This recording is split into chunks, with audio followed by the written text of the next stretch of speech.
toi? Tu veux aller voir tes copains? Hein? Sans qu'ils risquent de te manger?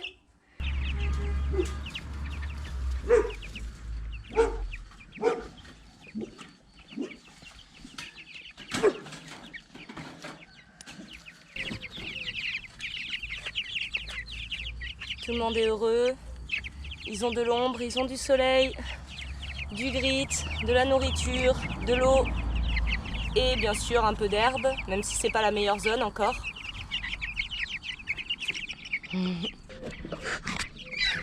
Et lui donc c'est celui qui avait été picoré, qui va très bien, seulement les autres peuvent toujours pas être en contact avec lui, sinon ils vont le manger. Donc il a une cage dans le poulailler. Il a de l'eau, il a de la nourriture. Voilà. On va refermer. Hop.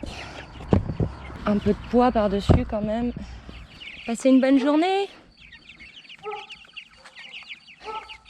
Vous voyez comment ils se jettent sur le grit. Ils sont sur le grit. Hein. Ils n'en avaient pas eu encore ce matin. Donc, tous les poussins se portent très bien jusque-là. Ils vont passer leur première journée dehors. Charlie, une éleveuse m'a contactée pour me dire qu'elle a eu le même souci avec une petite poule araucana, donc c'est pas une question de la race, hein, même s'il y a d'autres personnes qui m'ont contacté en me disant que leur Brahma aussi mourait, et un peu sans raison, que c'est des poules fragiles. Cette éleveuse m'a expliqué qu'en mettant une jeune poule, ou un petit poussin, dans le poulailler, eh bien sa poule araucana a eu le même problème. Comme elle était jeune, les autres l'ont piquée. Et le fait est que c'était apparemment, de ce que j'ai compris, pas suffisant pour laisser des marques, comme avec Charlie. Mais par contre, c'était tellement frénétique de façon répétée que ça peut provoquer un problème neurologique. Et j'ai constaté, 30 minutes avant que Charlie ne meure, il commençait à faire des mouvements bizarres. Ce que d'ailleurs j'avais mis sur le compte d'un problème neurologique en fait. Donc je pense qu'elle a vu juste et que c'est exactement ça qui est arrivé. Elle m'a dit bien sûr qu'il aurait fallu que j'arrive plus tôt au poulailler. J'ai essayé d'arriver aux premières lueurs du jour. Mais le poulailler laisse passer bien la lumière et laisse bien passer la lumière. Et donc les poules ont dû quand même le voir et le piquer. Voilà. J'aurais dû arriver quasiment de nuit en fait.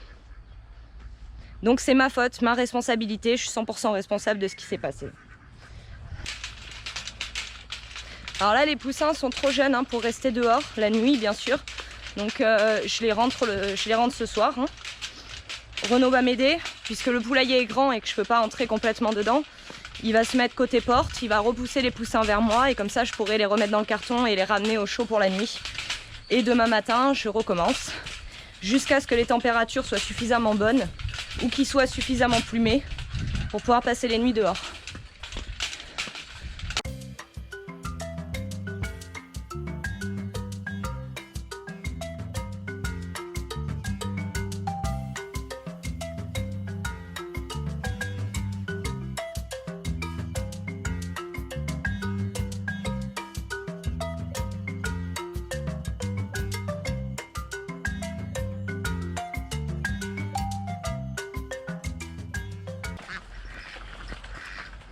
Ah, ils se défendent qui nous face à toi. Hein. Ils se regroupent tous, ils se mettent en meute. Et ils attaquent. Non, ils attaquent pas, non. Les poules, oui, elles attaquent le kinou. S'il commence à les courser, il se fait attaquer. Mais pas les canards. Les canards, il manque un peu de courage. Bon, ben nous voilà au niveau du verger où j'avais planté tout ce qui était courge et des tournesols. Donc maintenant tout a germé. Voilà. Pour rappel, on a des potirons, des butternuts, des potimarrons et des tournesols qui serviront pour récolter les graines et les donner aux poules en hiver. De façon raisonnée bien sûr, parce que le tournesol en grande quantité est dangereux pour elles, comme pour nous aussi. Là j'en ai qui n'ont pas germé des courges, j'en ai une là. Je fais un petit tour. Une là, très bien, on en a là, ça c'est des tournesols. Ah, j'ai une courge ici. Non, non, on rentre pas là. On rentre pas là, les volailles. Ici.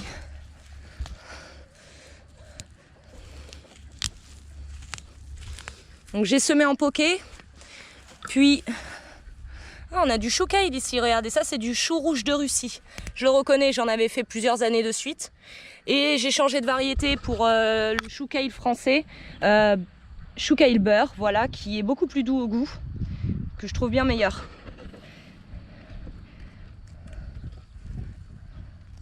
Mais on va les laisser, hein. C'est toujours ça de prix. Hop là, ici on a de la bourrage qui pousse. Je vais essayer de faire en sorte de ne pas gêner la bourrage, qu'elle puisse pousser aussi. Alors les fraisiers, ils sont en fleurs. Comme vous pouvez voir, on commence à avoir des fraises qui se développent. Il faut que je fasse du thé de compost pour leur en apporter, ils en ont besoin, ça se voit. Bon, maintenant, je vais pailler le sol sur toute la zone où j'avais semé. Je l'avais pas fait immédiatement puisque je fais du semi-direct et donc je voulais pas me faire manger les plants à peine germés par les limaces. Par contre, après ça prend plus de temps pour pailler évidemment puisqu'il faut éviter d'en mettre sur les plantes qu'on a semées.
Voilà. Comme ça, les zones cultivées sont paillées, au moins je reconnais, je sais où il faut que je marche. Surtout où il ne faut pas que je marche. Pour info, Charlie est enterré juste là. Je me suis dit au pied du noisetier, comme ça je m'en souviendrai. D'ailleurs, je crois que cette année, le noisetier commence à nous donner des noisettes. Oui, ça y est, alors les premières noisettes du jardin. Bon, après, je manque pas de noisettes, mon voisin a plein de noisetiers. Il y en a un dans le champ en face, donc j'en récupère énormément. Voilà. Maintenant, il faut mettre un coup d'arrosage.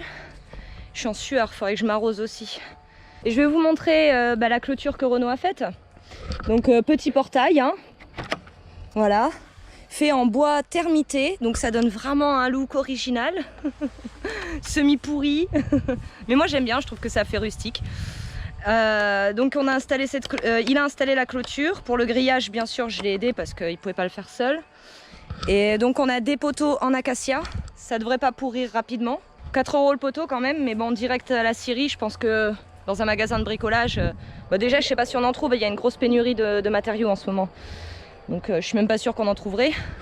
Et les planches de bois qu'on a mis ici, c'est pas des planches, c'est des croûtes. Ce qu'on appelle des croûtes ou des grumes, je crois qu'il nous a dit, le monsieur de la scierie, il appelle ça des grumes je crois. Mais ça coûte rien parce que c'est vraiment la partie extérieure du rondin dont ils vont pas faire grand chose. Alors ils font des tas et puis on les récupère pour quasiment que dalle. Donc comme vous pouvez voir, on a essayé de faire le tour mais il nous manque jusqu'au bout là-bas, après la serre. Le fait est qu'il n'y avait plus assez de poteaux à la scierie, ils s'étaient fait dépouiller, ce qui est normal.